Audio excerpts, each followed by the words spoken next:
우리의 영적 생활 가운데 또 우리의 신앙 생활 가운데 하나님이 주시는 기쁨과 또 평안을 누리기 위해서는 우리들은 악한 영의 존재에 대해서 의식하고 알아야 됩니다.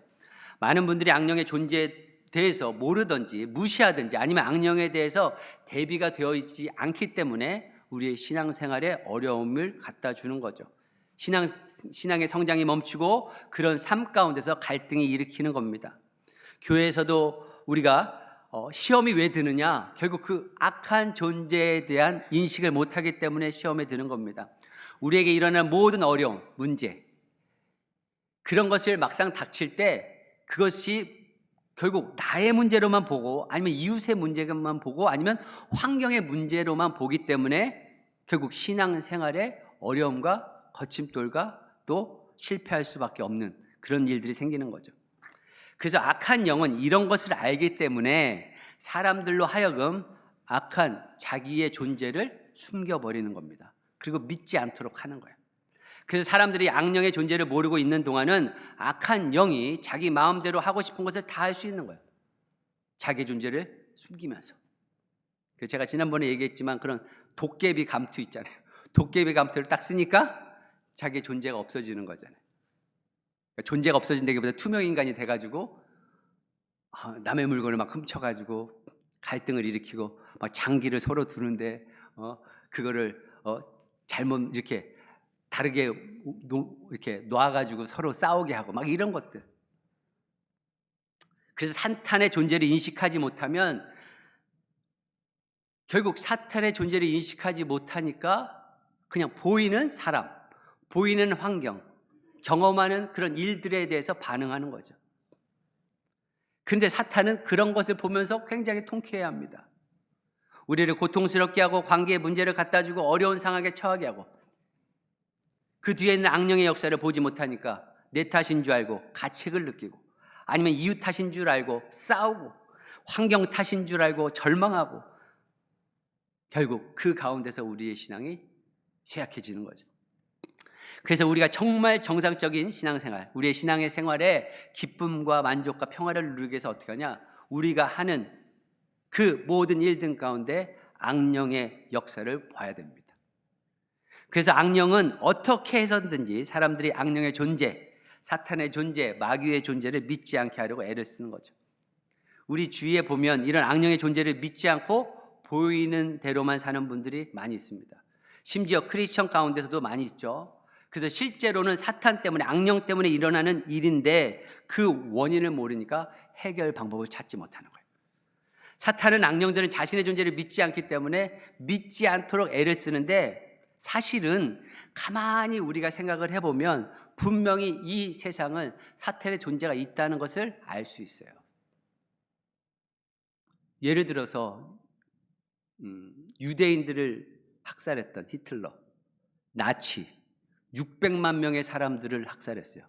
그런데 그런 사건들을 보면서 그런 역사를 보면서 그것이 단지 한 사람으로 인해서 이루어진 걸까? 아니죠.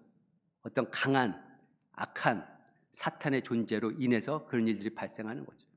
북한도 마찬가지라고 생각해요. 어떻게 그 3대 부자가 지금까지 그 공산 정권을 다스리고 그렇게 있는가 한 것을 보면 분명히 악한 존재가 있다는 것을 알게 되는 겁니다. 그래서 악령은 사람들이 자기를 믿지 않기를 원하는데 자기의 존재를 사람들이 깨닫는 것 같으면 어떡하냐? 아예 다른 반대쪽 극단으로 몰고 갑니다. 뭐냐?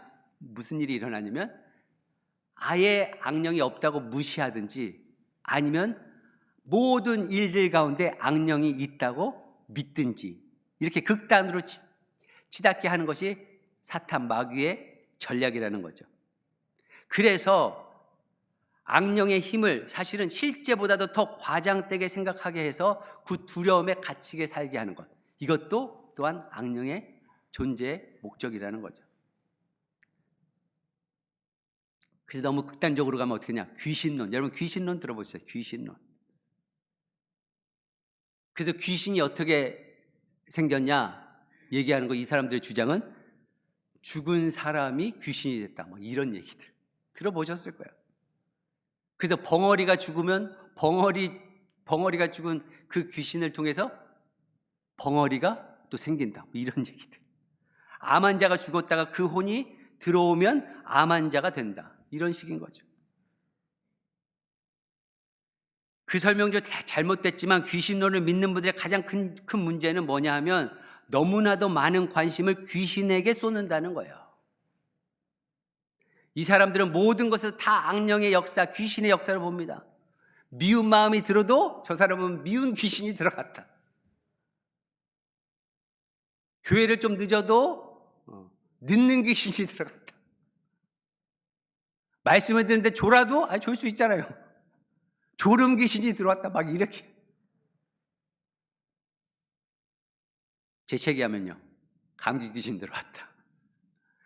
그러니까 항상 악령에 둘러싸여 있으니까 이런 사람들은 긴장할 수밖에 없어요. 항상 두려움에 빠져 있습니다. 하나님이 주시는 마음은 두려운 마음이 아니거든요. 무슨 일이 생길지 모르니까 이렇게 팽팽하게 긴장하면서 살아갑니다. 항상 불안 가운데 있어요. 악령에게 너무 지나치게 많은 관심과 악령에 대해서 사실보다 너무 많은 파워를 주고 있기 때문에 그런 거죠. 악한 영이 원하는 것이 바로 그겁니다. 거기에 말려들어서는 안 되는데 가끔 가다가 그렇게 지나치게 악령에 대한 존재에 대해서 두려워하고 거기에 매달려 있으신 분들이 있어요. 그럼 우리는 어떤 태도를 가져야 되느냐? 악령에 대해서 존재를 무시하지도 않지만 그렇다고 악령 때문에 위압당하지 않습니다. 그럼 어떻게 하면 되느냐? 악령을 대할 때요, 그냥 감기균 대하듯이 대하면 되는 거예요. 감기균이라는 것은 항상 있는 거잖아요. 감기균은. 뭐 우리가 어디 문에 손잡이 거기에도 감기균이 있을 거예요. 우리가 변기 같은데 플러시 같은데 할 때도 거기도 감기균이 있을 수 있어요. 여러분들이 앉은 자리에도 감기균이 있을 수 있어요. 근데 여러분들 감기균이 있다고 해가지고 존재하잖아요. 여러분 무서워서 걱정하고 있습니까? 아니잖아요. 그냥 존재하는 거예요. 만약에 감기균이 그렇게 있으니까 막 남이 앉은 자리에 앉지 못하고 맨날 세니타이저 하고 그런 분들은 노이로제에 걸려서 제가 볼 때는 그런 분들은 정신병원에 가셔야 될 분들이야. 오히려 신경 안 쓰잖아요. 보통 우리는 그냥 감기균을 의식하지 않고 살고 있습니다. 그래서 우리가 정상적으로 건강하면 감기균 걱정할 필요가 없습니다. 그러다가 감기균이 항상 존재하는데 내 몸이 저항력이 없는 거예요. 면역력이 없어요. 그럴 때 감기균이 들어와서 감기에 걸리는 거죠. 그럼 감기 걸리면 어떻게 해요? 그냥 약을 먹든지 쉬든지 맛있는 걸 먹어서 회복을 하면 되는 겁니다. 마찬가지로 악령에 대해서도 악령이 여기 있을까 없을까 막 그런 거 고민하는 시간에 여러분들 생활하세요. 하다 감기 걸렸잖아요? 감기 걸리시지 혹시 악한 영이 여러분들을 삼키려고 할 때 약을 먹듯이 그냥 그때 대처하면 되는 겁니다. 근데 우리 믿는 사람들은 신경 쓸 필요가 없어요. 왜냐하면 우리는 성령께서 우리를 다스리시기 때문에 성령 충만하면 되는 거예요. 내가 건강하면 감기균 소용없잖아요. 다들 다 감기 걸렸어도 내가 면역성이 강하면 내가 건강하면 감기균 전혀 신경 안 쓰잖아요. 마찬가지라는 거죠. 내가 감기균 신경 쓸 때 오히려 내 건강을 유지하듯이 오히려 악한 영에 대해서 걱정하지 말고 염려하지 말고 두려워하지 말고 내가 하나님 안에서 주시는 그 믿음으로 성령으로 충만해야 될 줄 믿습니다. 그럼 문제가 생기지 않아요. 만약 우리 삶에 어떤 문제가 생기거나 악마가 꼬투리를 잡아서 공격할 일이 있으면 그때는 감기 걸려서 약 먹듯이 그때 처리하면 되는 겁니다. 그것이 악한 영에 대한 우리의 올바른 태도인 거죠. 그러면 악한 영들이 화가 나서 죽을 지경일 거예요. 왜? 악한 영들은 교만으로 시작된 거거든요. 그렇기 때문에 악한 영들이 가장 싫어하는 게 무시하는 겁니다. 그러니까 악한 영들이 우리를 막 공격하려고 하는데 무시해. 그냥 신경도 안 써. 그럼 열받는 거죠. 그럼 이렇게 우리가 악한 영을 감기균 대하듯이 취급할 수 있는 이유가 무엇이냐? 아까도 말씀드렸지만 우리 안에 성령님이 계시기 때문에 그렇습니다. 우리 안에 예수 그리스도가 있기 때문에 그런 거죠. 물론 예수님 영접하지 않은 분들은요, 악령의 적수가 못 될 거예요. 하지만 우리가 예수님을 영접하고 내 안에 그리스도가 살아 계시다면 그 다음에는 악령하고 적수가 되지 않습니다. 왜? 우리 안에 너무나 크신 분이 있기 때문에 그런 거죠. 그래서 요한일서 4장 4절에 보면 이렇게 얘기하죠. 자녀되니 여러분, 우리 함께 읽어볼까요? 시작. 자녀되니 여러분, 여러분은 하나님에게서 난 사람들이며 여러분은 그 거짓 예언자를 이겼습니다. 여러분 안에 계신 분이 세상에 있는 자보다 크시기 때문입니다. 우리 안에 계신 분이 세상에 있는 분보다 훨씬 크기 때문에 걱정하지 말라는 거예요. 잽도 안 되는 거예요. 잽도 안 되는 거예요. 태권도 경기를 하면 이 악한 영은, 마귀는 흰띠 정도면 우리 예수 그리스도를 믿는 자들은 검은 띠야, 검은 띠. 상대가 돼요? 네, 뻔한 거죠. 마치 그와 같이 악한 영들에 대한 싸움을 그렇게 싸우라는 겁니다. 이제 오늘과 다음 주에 걸쳐서 하나님께서 이렇게 악령의 역사가 올 때 대항해서 싸울 수 있는 무기를 주셨는데, 장비를 주셨는데 그것이 뭔가를 살펴보고자 합니다. 6가지의 무기를 주셨어요. 근데 그 6가지의 무기는 로마 군인들이 갖고 있는 그 장비들을 빗대어서 사도 바울이 이야기합니다.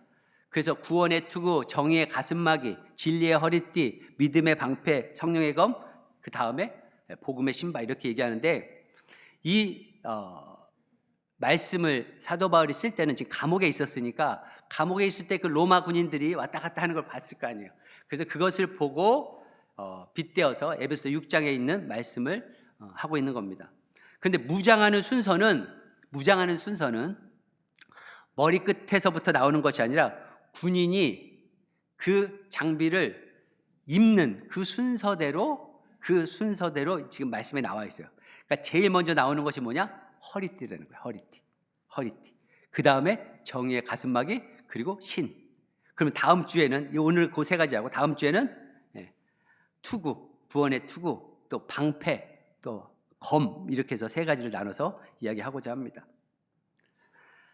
성경이 쓰여질 때 그 당시 사람들 그 의상을 보면 사실은 원피스와 같이 옷을 이렇게 입고 다녔기 때문에 뛴다든지 아니면 싸움을 할 때 항상 허리끈을 꿰매야 됐어요. 이렇게 이게 쪼아야 됐어요. 그래서 잡아매야 돼서 여기 영적 싸움을 싸우기 위해서도 허리끈을 먼저 잡아매는 거, 이걸 얘기하고 있는 겁니다.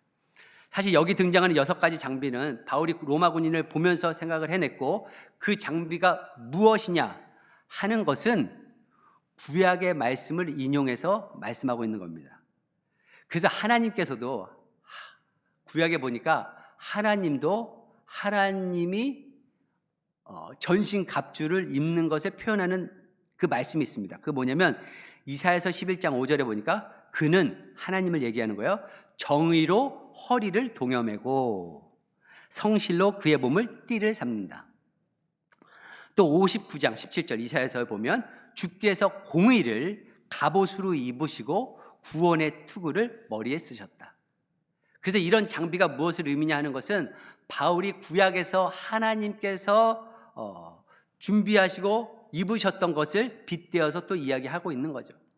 근데 우리가 영적 싸움을 싸우기 위해서는 이 2가지를 해야 되는데, 뭐냐면 첫째는 하나님이 준비해 주신 장비를 입는 거예요.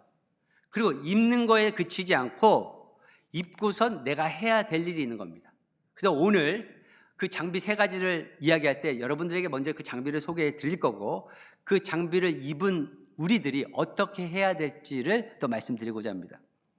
오늘 본문 말씀 13절에 그렇게 되어 있죠. 여러분이 하나님이 주시는 무기로 완전히 무장하십시오. 그래야만 여러분이 악한 날에 이 적대자들을 대항할 수 있으며 모든 일을 끝낸 뒤에야 설 수 있을 것입니다. 여러분들이 무장하라는 거예요. 무장하고 해야 될 것이 무엇이냐? 대항해서 싸우라는 거죠. 그래서 오늘은 하나님이 주신 장비가 무엇이며 그 다음에 내가 그 장비를 갖춘 다음에는 내가 해야 될 것이 무엇이냐, 이 2가지를 생각해 보는데, 그래서 전쟁에 나가기 위해서 우리가 허리띠를 딱 매는데 이 허리띠의 의미가 뭐냐면 진리의 띠라는 거예요. 뭐라고요? 진리의 띠. 진리의 허리띠를 매라는 겁니다. 악령은 우리를 어떻게 공격하냐면 진리의 말씀, 즉 하나님의 말씀과 하나님의 약속에 대한 의심을 갖게 해주는 것이 이 마귀 사탄의 공격입니다. 인류 최초의 그 시험이 있었죠. 그건 뭐냐면 하나님께서 에덴 동산에서 선악과를 알게 하는 그 나무 외에 있는 것은 따먹어도 좋다. 하지만 선악과는 따먹지 말아라 했어요. 이 나무, 선악을 알게 하는 이 나무의 과일을 먹지 말아라. 이것을 먹으면 어떻게 해요? 죽으리라 하나님 말씀하셨거든요. 근데 사탄이 와서 뭐라고 합니까? 오히려 딴 나무 제쳐놓고 선악과만 따먹으라는 거예요. 선악과만 따먹으라. 그러면서 하는 얘기가, 너 이 선악과를 따먹으면 하나님이 죽는다고 그랬냐?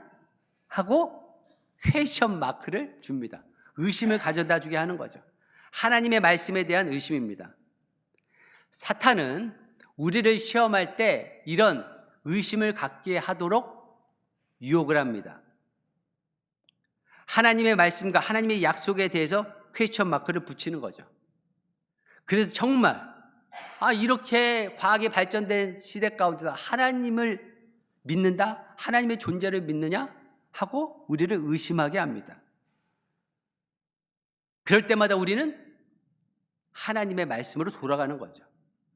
잘 믿어보려고 하는데 하나님께서 때로는 우리 가운데 고통과 시련을 주잖아요. 그러면 또 의심을 갖게 하는 거죠. 야, 하나님이 살아계신데 네가 이렇게 고통을 받는 게 맞느냐? 하고 의심을 갖다 줍니다.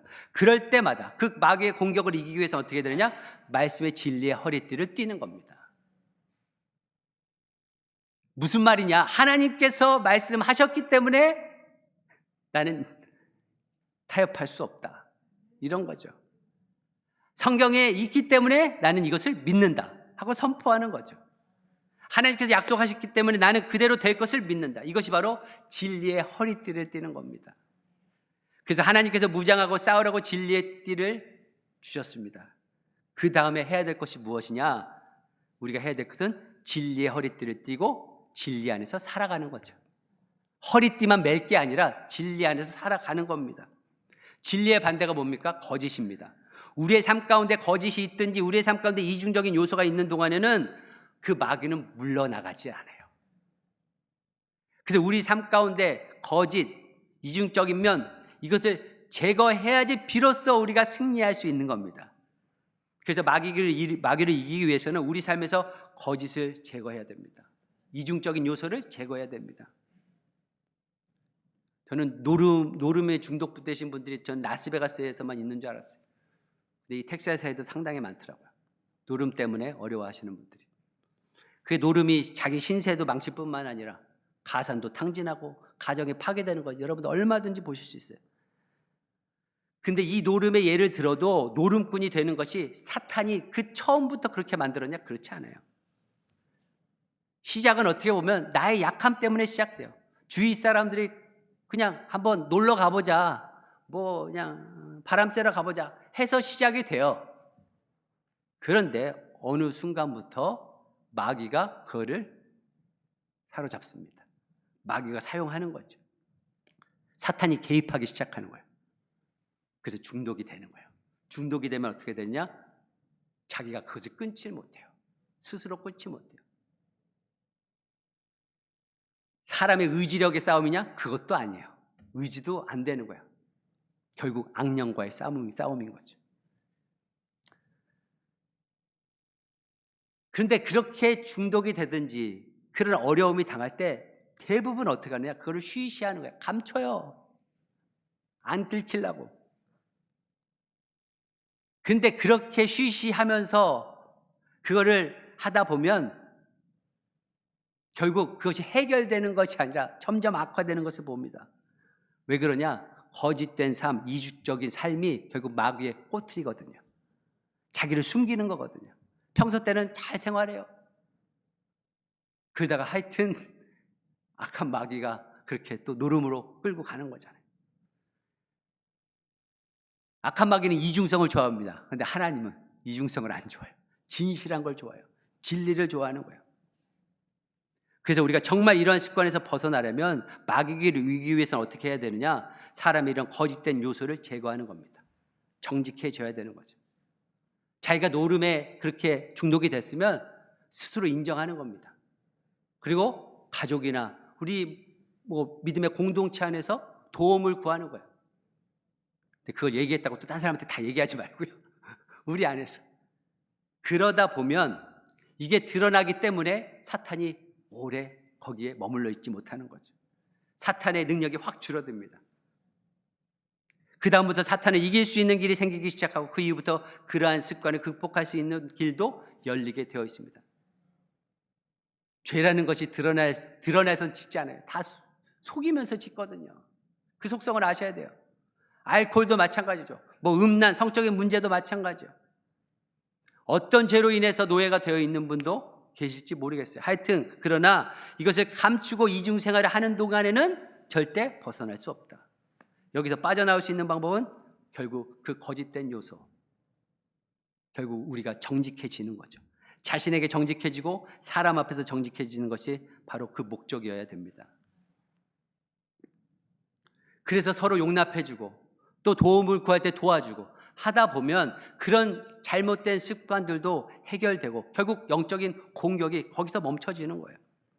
우리 성도님들은 진리에 기초한 하나님의 말씀으로 대항하며 진리의 삶, 거짓이 없는 삶을 살아가면서 사탄을 물리치는 저와 여러분들이 되길 예수 그리스도의 이름으로 축원합니다. 두 번째로 하나님께서 주신 장비가 무엇이냐? 가슴막이에요. 가슴막이.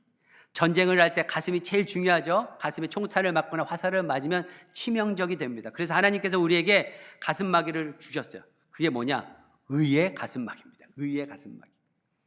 마귀가 우리를 공격할 때 첫 번째는 뭐라고 했죠? 의심의 공격을 가져다 줘요. 그렇지만 우리가 진리로 이기는 거고, 두 번째는 무엇이냐? 우리를 공격하는데 정죄함으로 공격합니다. 마귀가 정죄함으로. 그런 거죠. 너는 어떻게 크리스천이 돼가지고 그 모양으로 살아가냐? 너는 그렇게 살면서 누구한테 그렇게 전도한다고 그러냐? 너는 아내도 남편도 그렇게 돌보지 못하면서 교회 봉사를 한다고 그러냐? 이런 것들이 다 마귀의 정죄함, 공격입니다. 그러면 이런 치명적인 상처를 입어서 어떤 분들은 그냥 주저앉든지 영적으로 빈사 상태에 빠져버리는 거예요. 에이, 그러니까 하지 말아야지. 내가 예수 얼마나 믿는다고 그냥 다 포기하자. 이래버리는 거예요. 그게 결국 정죄함의 그 화살을 쏘는 거죠. 그래서 하나님께서 우리에게 주신 것이 무엇이냐? 의의 흉배, 의의 가슴막이를 하는 거예요. 우리는 이런 마귀의 정죄를 무엇으로 이기느냐? 그리스도의 의로 이기는 겁니다. 이런 정죄함이 있을 때마다 우리는 그리스도로 인하여 내가 의롭게 되어졌다고 선포하는 겁니다. 하나님께서 죄인된 우리를 사랑하셔서 십자가에 예수 그리스도를 못 박기까지 사랑하신 그 사랑으로 내가 죄인에서 의인 되어졌다 선포하는 거예요. 그것이 우리를 정죄하는 마귀에 대한 우리의 공격인 거죠. 하나님께서 우리를 의롭게 보십니다. 왜요? 우리 안에 예수 그리스도가 있기 때문에. 하나님께서 예수님을 영접한 다음부터는 우리를 보실 때 나를 보지 아니하시고 내 안에 계신 그리스도를 보시기 때문에 하나님께서 나를 보실 때는 완전한 사람으로 봐주시는 거예요. 완전한 의로움으로 봐주시는 거죠. 이런 그리스도의 의로 우리가 저항하는 겁니다. 이것이 하나님께서 우리에게 주신 의의 방패, 결국 의의 흉배라는 거죠. 마귀의 정죄함에 절대 넘어가서는 안 됩니다. 저 같은 목사도 마찬가지죠.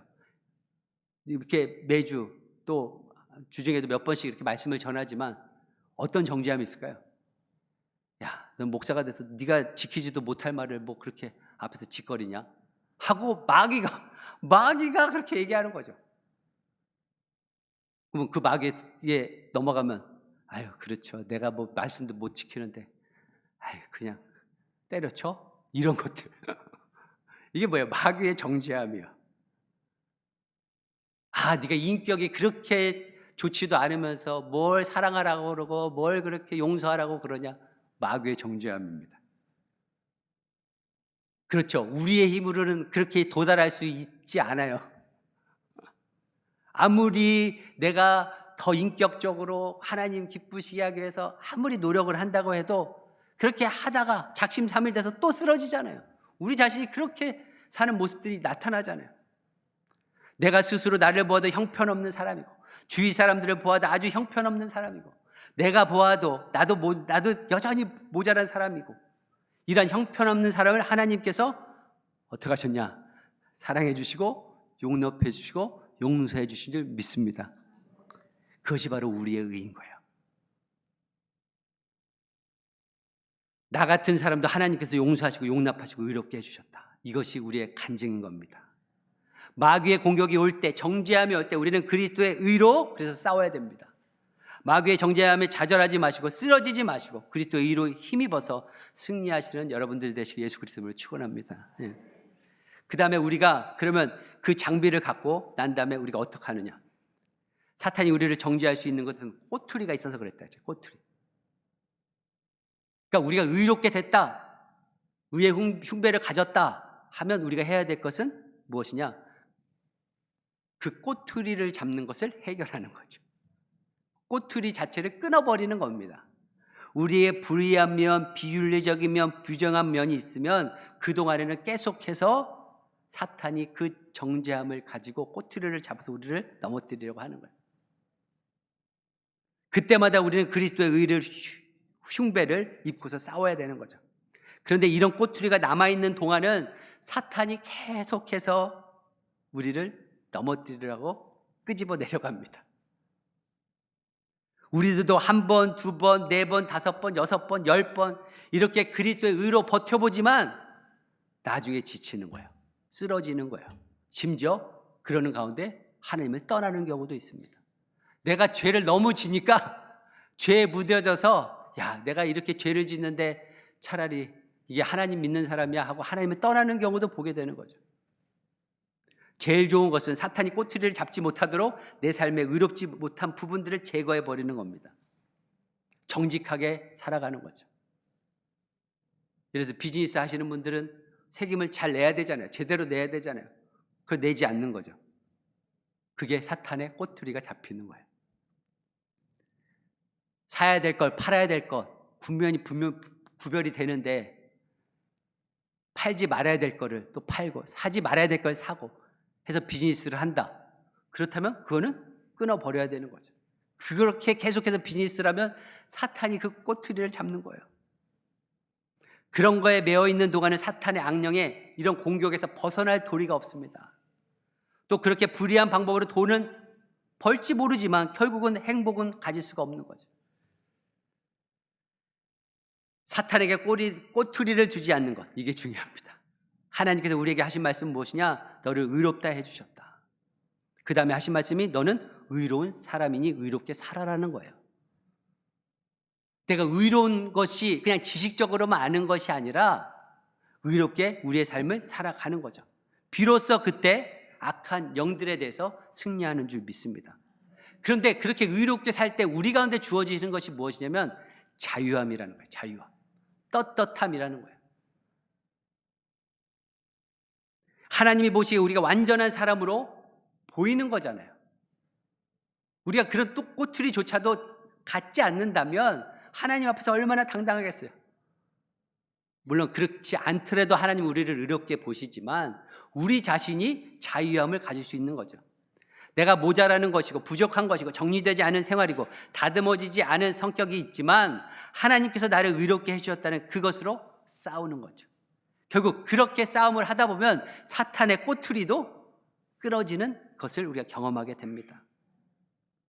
그래서 의로움의 흉배를 입으시고 사탄을 물리치시고 승리하시는 저와 여러분들이 되게 예수 그리스도를 축원합니다. 세 번째, 하나님께서 우리에게 주신 장비가 무엇이냐? 신입니다. 신. 복음의 신, 그렇게 얘기하죠. 전쟁에 나가려면 신을 신고 끈을 꽉 매야 됩니다. 그래서 하나님께서 복음의 신을 주셨어요. 15절 말씀인데요. 15절 말씀 함께 읽어볼까요? 시작. 발에는 평화의 복음을 전할 차비를 하십시오. 평화의 복음의 신이라는 거예요. 사탄이 첫째는 의심을 갖게 하고 우리를 공격하고 두 번째는 정죄함으로 공격합니다. 세 번째, 우리를 공격하는 것이 있어요. 그것이 바로 평화예요. 우리의 평화를 깨뜨리려고 하는 것이 사단의 전략입니다. 우리 마음속에 염려를 심어줘서 염려로 인해서 우리의 마음의 평화가 흔들리도록 하는 거예요. 우리 마음속에 장래에 대한 막연한 불안함, 그런 것이 결국 또 평화를 흔들게 되는 거죠. 아니면 이웃과의 관계, 환경에 대한 섭섭한 마음들, 결국 이런 모든 것들이 우리의 삶의 평화를 흔듭니다. 어떤 때는 모든 사람에게 버림받은 것 같은 그런 느낌. 심지어 하나님께 내가 버림받았다고 하는 느낌이 들 때, 그럴 때는 정말로 우리 가운데 평화, 화평이 있을 수가 없는 거죠. 이 평화를 우리한테 그렇게 흔들어 놓을 때 해야 되는 게 무엇이냐?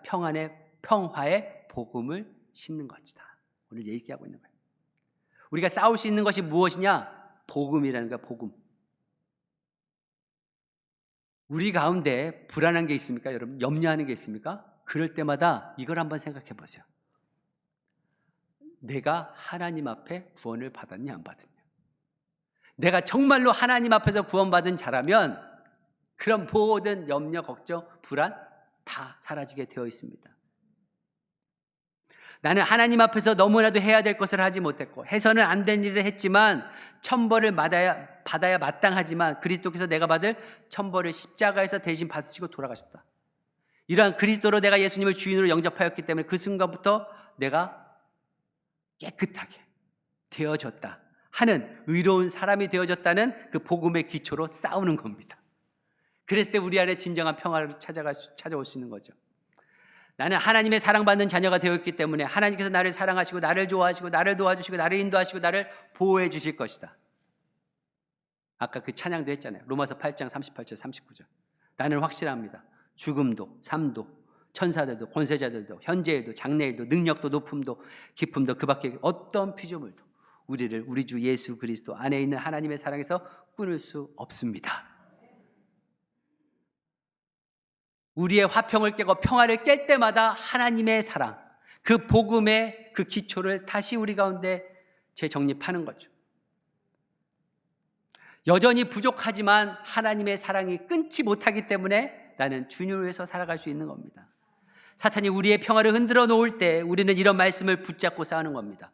복음으로 싸우는 겁니다. 그리고 기도하는 거죠. 나의 염려, 불안, 나의 짜증, 나의 의로움, 외로움 이런 것들이 다 뭐냐? 하나님께 도움을 구해서 해결을 받는 거죠. 그래서 우리가 말씀도 중요한 거예요. 하나님의 약속의 말씀을 붙잡는 거죠. 그것으로 우리가 우리 자신을 지켜나가는 거예요. 그 염려할 때 우리가 하는 말씀 빌립보서 4장 6절 7절이죠. 아무것도 염려하지 말고 모든 일에 기도와 간구로 너희 구할 것을 감사함으로 하나님께 아뢰라. 그리하면 모든 지각에 뛰어난 하나님의 평강이 내 마음과 생각을 지키시리라. 이런 말씀들을 가지고 싸우는 겁니다. 악한 영이 우리의 평화를 흔들어 놓을 때 우리가 이길 수 있는 것은 복음입니다. 기도입니다. 결국 복음과 기도로 싸움으로 말미암아서 하나님이 주시는 승리를 얻게 되는 거죠. 복음의 신을 신은 다음에 하나님이 주신 평화의 복음의 신을 신은 다음에 그 다음에 뭐를 하느냐? 적극적으로 복음을 전하는 거죠. 신만 신을 것이 아니라 나가야 되는 거예요. 신을 신었으면 나가야 되잖아요. 그러니까 평화의 복음을 전하는 것, 이것이 우리가 해야 될 일인 거죠. 쉽게 해서 전도입니다. 전도. 바울이 신을 평화의 복음의 신이라고 묘사했을 때도 이 말씀이 구약에 있는 말씀을 인용한 거예요. 이사야서 52장 7절을 염두에 두고 한 말씀인데 함께 읽어볼까요? 이사야서 52장 7절 말씀 시작.